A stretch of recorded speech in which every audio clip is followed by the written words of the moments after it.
Welcome to A Better HR Business, the podcast that looks at how HR consultants and HR tech firms grow their businesses and how they help their employers to get the best out of their people. Remember, for show notes and downloads, go to www.getmorehrclients.com/podcast. That's getmorehrclients.com/podcast. Okay, let's get started. Hello, welcome to the show today. I'm really looking forward to talking with George Akle. George is the founder of GOVERNHR, a brilliant HR business based in Sydney, Australia, with clients all around the world. And before I get into it, George, thank you very much for joining me today.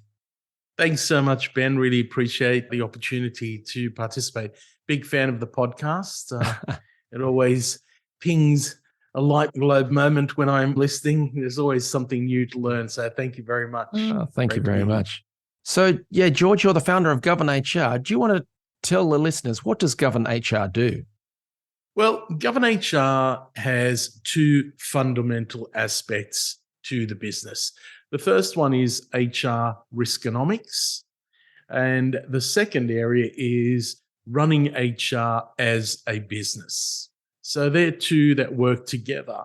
They can be applied individually or as a consolidated package generally.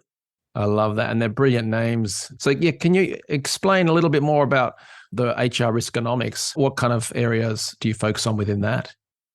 Really, HR Riskonomics, it's a strategic discipline that focuses on structurally recognizing and addressing risk and reducing it within an HR function. So some of the categories, you would look at, the obvious risk categories that you would have is compensation, employee turnover, vendor management, payroll, implementation of technology, those sorts of things that come up every now and again, and you need some housekeeping around them. So policies, procedures, that sort of thing. Got it. And the other area is running HR as a business. This is a very interesting one. The principal idea behind this approach is to align the HR practices to align them with the strategic goals of an organization and the financial objectives.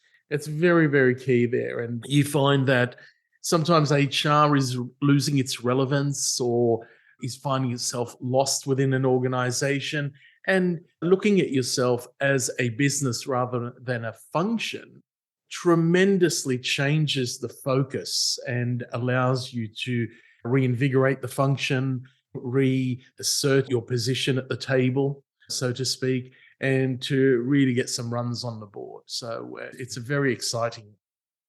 I love that. It's such a great concept, running HR as a business, because I remember it was my first HR manager role. It was a manufacturing business, and the traditional measures of, employee turnover and days to hire and stuff like that, it felt like it wasn't necessarily connected to the business. So at that stage, there were yield. So if you think of raw material in and the product out, in between is the yield rate. So that was one of the measures that I put into place, was yield, because we could affect that by the quality of the hires, the training, supporting the quality assurance programs, things like that. But I think it's just such an area of opportunity. It's a golden opportunity for people who want to really step ahead a bit in the HR area to run HR as a business unit. I think it's a brilliant idea.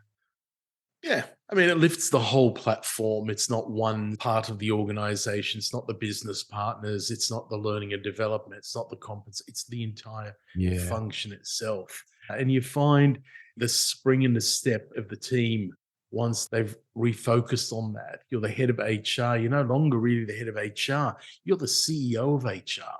You're running that function as a business. You're starting to look at customer-centric approaches. You're looking at return on investment. You're focusing on innovation and continuous improvement. You're not just sitting there waiting for the ball to get to you. You're getting out there chasing it and getting your hands on it and running with it. It's tremendous, and it allows you, once you've got that buzz around running HR as a business and you're really focusing on that, it allows you to be more transparent and to own the decisions, to be more accountable, because you clearly have the competency, but now you have the confidence associated with that competency to really step forward rather than always being on the back foot. So I love it when we finish a project and it's a really feel-good situation.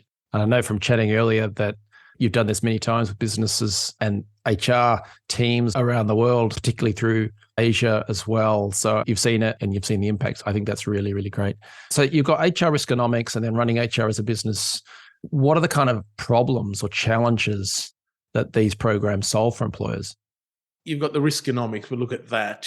We look at it's designed to help organizations address a range of challenges to their human resources function. I mean, it could be anything from compliance and legal risks. It could be something like succession planning. That's a big one that comes out because if you're a regulated organization, so you're listed on a stock exchange and you've got compliance requirements there to have a good succession planning in place. That's a tremendous risk to not just HR, but to the organization. Crisis management's another big one. You find that a lot of organizations have let slip on their BCP approach. And we've seen through, COVID, through earthquakes, through whatever, you've got to have it set there for you, and right through to tech implementations. I mean, there are a lot of inherent risks in selecting the right product, then implementing it, training the people, and then running it as a live production. So they're the sorts of things from a riskonomics perspective. From running it as a business, treating the HR function as a strategic partner with a business mindset, a big shift in the way you think, helps organizations address various challenges and achieve their objectives. Some of these could be alignment with business goals. Now, HR needs to be more adaptive, needs to be more ready for changes and shifts in the market conditions to be able to maneuver with those. We can't continue to be an ocean liner that takes, eons to slow down and change course. We've got to be nimble and quick, particularly today when things are so dynamic with this hybrid working and mergers and acquisitions and those sorts of things, right through to cost control and efficiency. It's another big thing. It's not just HR's costs, understanding and running it as a business. You're not just looking at your direct costs as an HR function. You're looking at your HR influenced costs. So how many temps and contractors does the organization have? How much you're spending on learning and development? How much you're spending on severance? How much you're spending on recruitment? I mean, these are, although not direct costs of HR, they're not salaries and benefits of the HR staff, but they are influence. It's about that ownership and accountability. So sometimes when you're looking at running HR as a business, it's brought along by the HR function who identifies that they've got a problem or they're not feeling the love. Other times it's from chief administrative officer or the chief operating officer who's got a concern about the alignment or the setup or the structure of the HR function, and they want to have a talk about that. So they're the sorts of areas and challenges that we help address. If someone's listening to this, whether they're an HR leader or a business leader within the organization, and they're thinking, this HR Riskonomics approach, I think it's really smart, or I'd love to get HR running as a business in a way. How could they work with you? How would that be delivered to them, let's say? Ben, we can vary it to suit the needs. We've got 1 hour lunch and learn sessions, and they're quite effective, where you sit down and people can bounce ideas. We can talk about the concept. They can tell me about what's going on in the organization, what's the current business landscape. And that often brings out a lot of ideas, sparking, bouncing ideas off each other. And at the end of it, we put that together and we can come back with a proposal, or we can start addressing issues on the go. Another one is the workshops and consulting projects. So, small workshops for a specific area within the organization, or special projects, consulting projects where there is a specific area. And some of those have been in the past. It's not always about this, but, fraud investigation is one of them. The other one is managing a difficult vendor. They've got an issue with a vendor. It's getting a bit sticky, and come in as a fresh set of eyes and intermediary there to work things out and resolve it. Vendor management is a very key area that I see a lot of issues with, because HR is so focused on people, on the organization. Sometimes we forget who's the vendor and who's the client. And that really spins around. And some vendors, not through push, but, just through osmosis almost, that transition just becomes normal and HR's on the back foot and it's the vendor is running the relationship. So that's that one. And the other one is training sessions. We do training sessions. We've got some strategic ones that we run, and we also do some bespoke. So someone may have a certain requirement, and we, with turnover and things like that, you want to re-educate your team. You want to keep risk front of mind all the time, because let's face it, Ben, HR in most organizations manages the most significant part of the P&L, the largest expense in the organization, human capital. So you're not just managing the financials of that, you're also managing the human capital itself.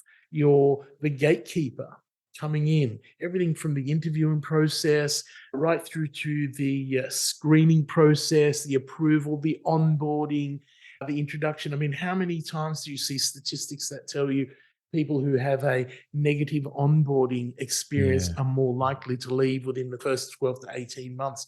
It's a serious aspect there. So they're the sorts of things that we do there. Yeah. I love it. Really practical. And I know people can check the show notes for your background and some of the story there, but you can actually deliver because you're an accountant by trade once upon a time. Is that correct? Sometimes when I'm doing speaking events, I'm not sure whether to admit that or not, because you've got different audiences. This is a safe space, George. Thank you. Did I move from the dark side to the light side, or did I move from the light side to the dark side? Yes, you're quite correct. My career started off by profession. I'm an accountant, worked in finance for a long time.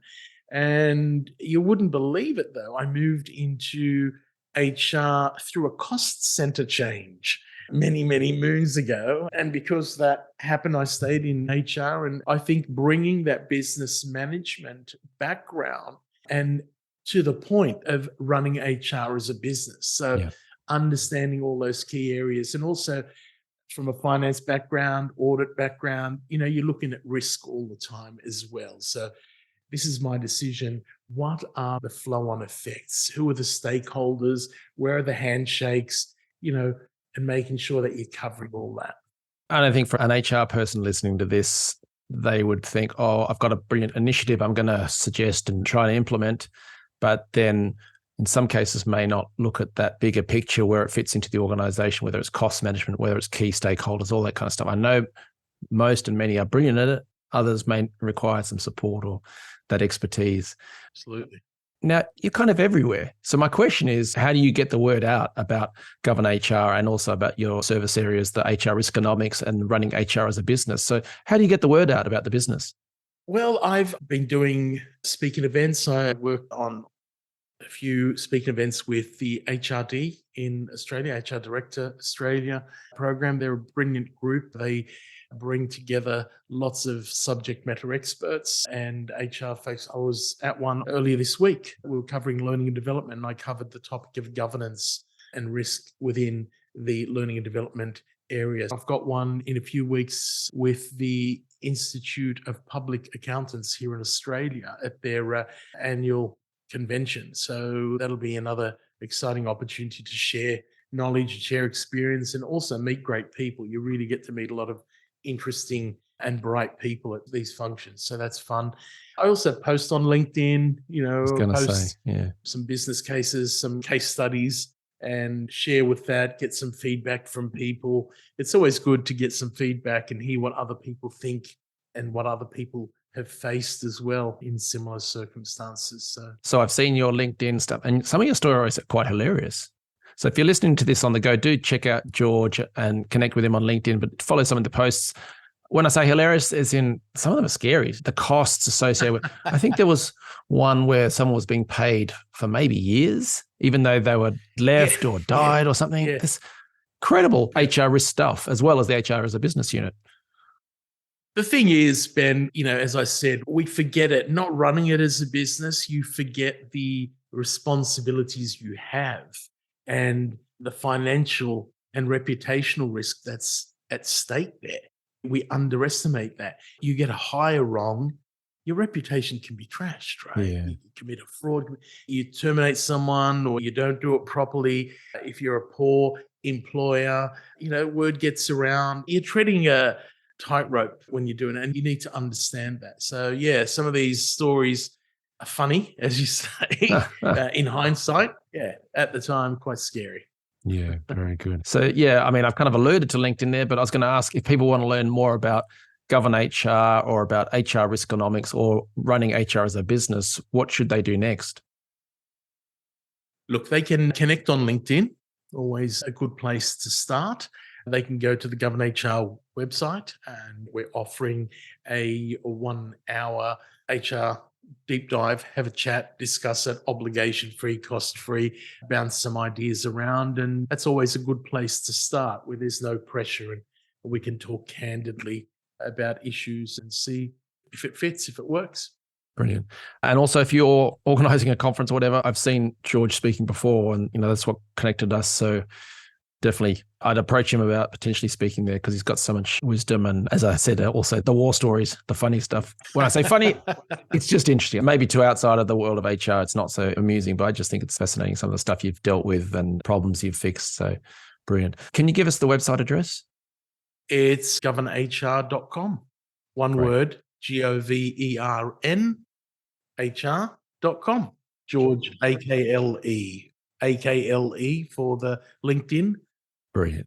And we'll have that in the show notes. If you're listening to this on the go, we'll have the website address and George's LinkedIn profile. But otherwise, I've loved learning about HR Riskonomics and also running HR as a business and seeing some of the challenges that GOVERNHR solves. So thank you for sharing that, sharing some of your stories as well. Thanks for being here today. Thank you. Thanks again, Ben, for the opportunity. Wonderful talking to you.